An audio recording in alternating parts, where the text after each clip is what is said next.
Hello दोस्तों, कैसे हैं आप लोग। इससे पहले कि मैं वीडियो स्टार्ट करूं, मैं आपसे एक छोटा सा रिक्वेस्ट करना चाहता हूं।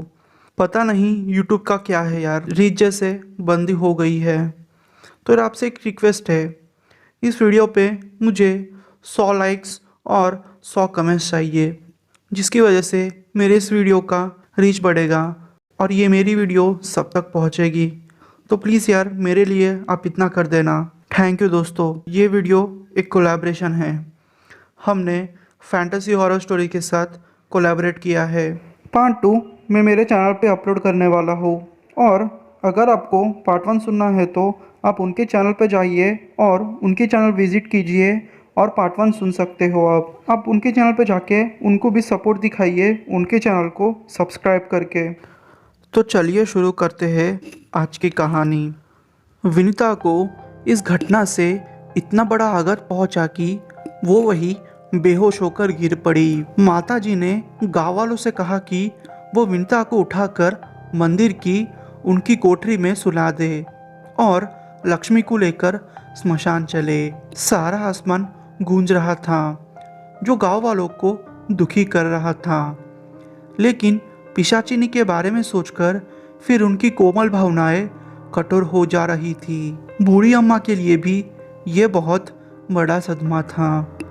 फिर भी वो विनीता को अकेला नहीं छोड़ना चाहती थी, लेकिन माताजी ने उन्हें पहले श्मशान चलने और फिर वहां से सीधे हवेली लौट जाने का आदेश दिया। जब सब लोग लक्ष्मी को लेकर श्मशान की तरफ बढ़ते जा रहे थे तो कोई भीड़ में मुस्कुरा रहा था, लेकिन इसकी तरफ किसी का ध्यान नहीं था। स्मशान पहुंचकर माताजी ने लक्ष्मी को स्वयं अपने हाथों से चिता पर रखा और गांव वालों से कहा, जैसे ही मैं चिता में आग लगाऊं, तुम लोग हाथ जोड़ना और बिना पीछे मुड़े मंदिर की तरफ बढ़ जाना। गांव वालों ने ऐसे ही किया।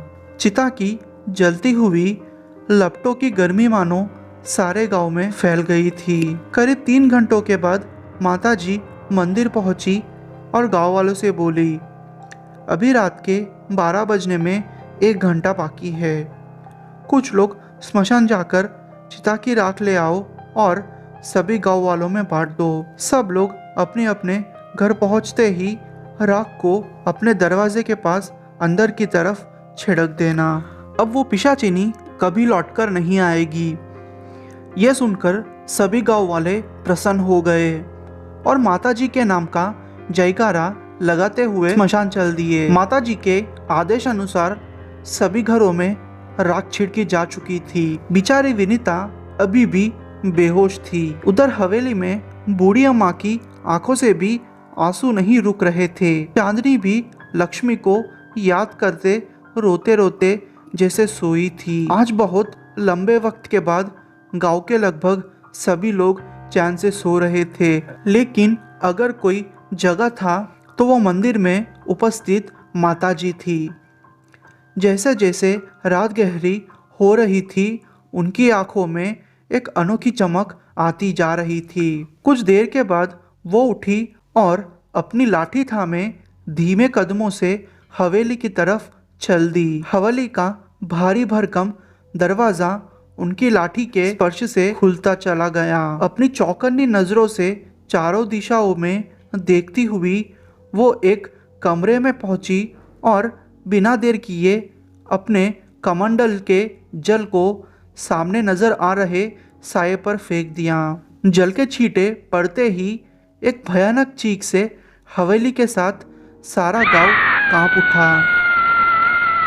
कमरे में सो रही बूढ़ी अम्मा इस चीख को सुनकर उठ बैठी। डर की वजह से कि धड़कनें बेकाबू होती जा रही थी। अब तक माताजी मशाल जला चुकी थी।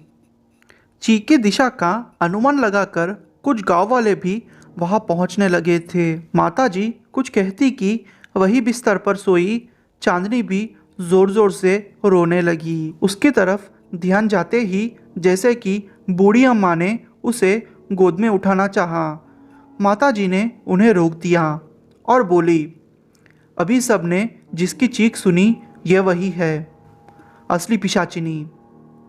कोई इसे मत छुओ वरना मैं उसे बचा नहीं पाऊंगी। ये सुनकर बूढ़ी अम्मा बोली, आप मुझे कोई पागल नजर आती है। पहले लक्ष्मी को पिशाचिनी कहकर जिंदा चिता में जलवा दिया और अब मेरी पड़पोती की जान लेने आई हो क्या? मुझे तो लगता है कि असली पिशाचिनी आप ही है। सभी गांव वाले अब असमंजस में नजर आ रहे थे। उनको कुछ समझ में नहीं आ रहा था कि क्या सच है क्या झूठ है। वो बस एकटक माताजी की तरफ देख रहे थे कि अब वो क्या प्रतिक्रिया देती है। माताजी ने बिना कुछ कहे फिर से अपने कमंडल से जल निकाला और चांदनी पर छिड़क दिया। देखते ही देखते चांदनी के शरीर में हरकत हुई और वो तेजी से चीखती हुई नन्ही बच्ची की जगह भयानक पिशाचिनी में बदल गई। बाहर निकले हुए उसके विकराल नुकीले दांत, बिखरे हुए बाल और डरावनी चीख देखकर वहां उपस्थित सभी लोगों ने मान लिया कि ये एक असली पिशाचिनी है। मानो डर से अपनी जगह पर लोग जम गए थे। बूढ़ी अम्मा भी अपने होश खोकर बस चांदनी का ये रूप देखे जा रही थी। तभी देखते ही देखते आंधी का तेज झोंका आया और झोंके के साथ माताजी पिशाचिनी को लेकर हवेली के बाहर आ गई और उससे लड़ते लड़ते मंदिर की तरफ पहुंच गई। गांव वाले भी मंत्रमुग्ध से उनके पीछे चले जा रहे थे। माताजी और पिशाचिनी एक दूसरे पर वार किए जा रहे थे। पिशाचिनी के दांतों से टपकता हुआ खून सारी धरती को लाल कर रहा था। अंत में मौका पाते ही माताजी ने एक मंत्र पढ़कर अपनी लाठी पिशाचिनी के ऊपर घुमाई। इसके साथ ही वो चीखती हुई माताजी की लाठी में समा गई। सभी जड़ हो चुके लोगों को जब माताजी ने अपनी लाठी से छुआ तो उनमें हलचल फिर से आई। बूढ़ी अम्मा भी उनमें शामिल थी। उन्हें संबोधित करते हुए माताजी बोली, तुम्हारी छोटी बहू की बेटी मनहूस नहीं थी, मनहूस तो ये थी। पिशाचिनी को जिंदा रहने के लिए मानव के खून की ज़रूरत होती है, इसलिए ये कोख में रहते हुए धीरे धीरे अपनी चाची का खून पीती रही, क्योंकि अगर ये अपनी माँ का खून पीती तो तुम लोग शायद इसे भी जंगल में फिकवा देते, जैसे उस मासूम बच्ची के साथ हुआ। जन्म लेने के बाद धीरे धीरे रात के अंधेरे में इसने अपना माया जाल फैलाना शुरू किया, जिसे कोई नहीं जान सका। भला छोटी सी बच्ची पर ध्यान जाता तो भी किसका। मंदिर में फूल फेंकते समय ही मैंने देख लिया था कि इसने कैसे अपनी उंगली घुमाकर फूल को लक्ष्मी के आगे गिरा दिया। इसलिए मैंने लक्ष्मी को जलाने का फैसला लिया ताकि ये पिशाचिनी को शक ना हो और उसे लगे कि उसे कोई नहीं पहचान सका और ये बेफिक्र होकर अपना शिकार कर सके, जो कि कोई और नहीं तुम ही थी बूढ़ी अम्मा। स्मशान की राख की वजह से ये किसी दूसरे घर में प्रवेश नहीं कर सकती थी, जबकि अपनी हवेली में तुम्हारे साथ आते हुए तुम्हारी मुट्ठी की राख को दरवाजे के बाहर ही फिकवा दिया था और अपनी शक्ति से ये तुम्हारी नज़रों के सामने छलावा दिखा रही थी, जिससे तुम्हें इस बात का एहसास ही नहीं हुआ। लेकिन अफसोस कि इस मूर्ख को भान ही नहीं हुआ कि इसकी हरकतों पर मेरी पूरी नज़र थी। खैर, अब गांव के सब लोग पूरी तरह निश्चिंत होकर अपने अपने घर जाइए। अब इस गांव में कभी दर्दनाक चीखें नहीं गूंजेगी। माताजी की बात सुनकर बूढ़ी अम्मा वही अपने सर पकड़कर बैठ गई। उन्हें बार बार वो दिन याद आ रहा था जब उन्होंने उस मासूम से बच्चे को जंगल में फिकवाया, उस मासूम से बच्चे को जंगल में फिकवाने का आदेश दिया था। उनके आंसू थम ही नहीं रहे थे। माताजी को जाते हुए देखकर बूढ़ी अम्मा बोली, माताजी मुझे भी मृत्यु दे दीजिए। मैं अब ये शापित जीवन नहीं जीना चाहती। अब इस दुनिया में मेरा है कौन? मैं बूढ़ी अम्मा, तुम्हारी वही अभागी पोती जो आज तक तुम्हारे स्नेह के लिए तरस रही है। उसके लिए अभी तुम्हें जीना होगा, माताजी ने कहा। उनकी बातें सुनकर बूढ़ी अम्मा के साथ साथ गाँव वालों को भी भरोसा नहीं हुआ कि भला घने जंगल में फेंक दी गई वो बच्ची कैसे जिंदा हो सकती है, और अगर है तो कहाँ है। माताजी ने बिना कहे सबके दिमाग को पढ़ लिया और बोली, लक्ष्मी ही तुम्हारी वो पोती है। वो विनीता के पास कैसे पहुंची ये स्वयं वही बताएगी। तभी सबने देखा विनीता लक्ष्मी को गोद में लिए मंदिर के अंदर से चली आ रही थी।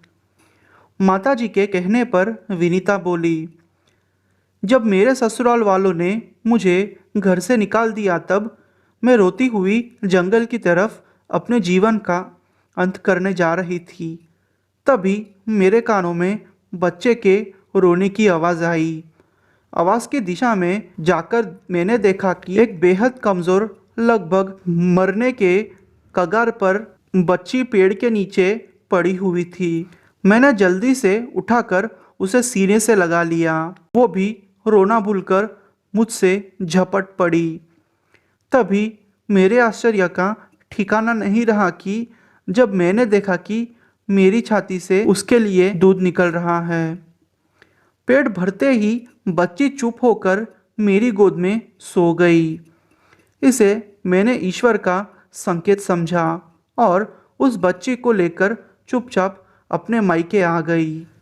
कुछ महीने के बाद जब मैंने अपने ससुराल में अपने माँ बनने की खबर भिजवाई तो बेटी पैदा होने की बात सुनकर ही उन्होंने मुझे वापस ले जाने से मना कर दिया। अभी तक मेरे मायके वाले भी इसी आस में थे कि बच्ची के जन्म की बात से ससुराल वाले मुझे वापस अपना लेंगे, लेकिन जब ऐसा नहीं हुआ उन्होंने मुझे बच्ची के साथ कहीं और जाने और अपने आप खर्च उठाने के लिए कह दिया और भटकती भटकती मैं हवेली में आ गई।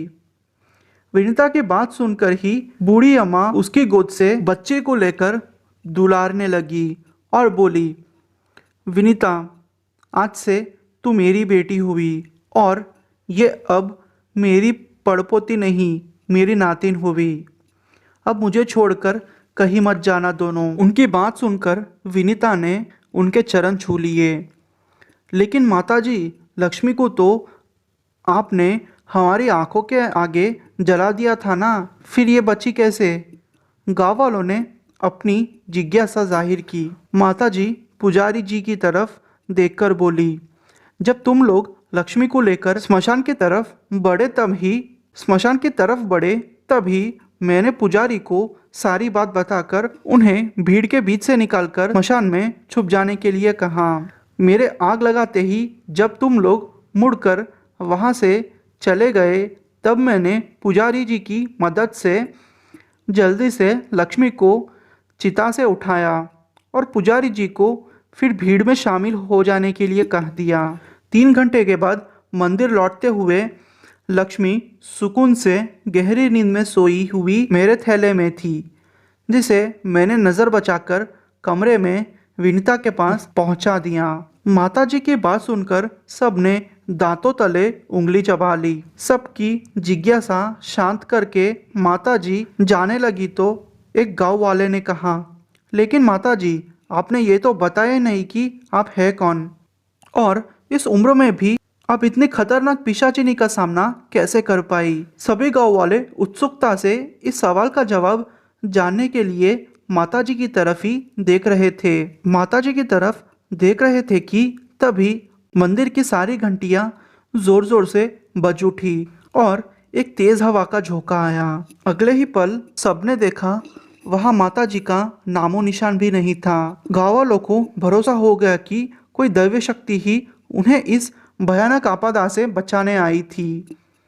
उनका जय जयकार करते हुए पिशाचिनी से मुक्त का आनंद मनाते हुए सभी गांव वाले अपने अपने घर लौट गए। विनीता और लक्ष्मी के साथ हवेली जाती हुई बूढ़ी अम्मा के चेहरे पर भी आज दुखी जगह सुख था।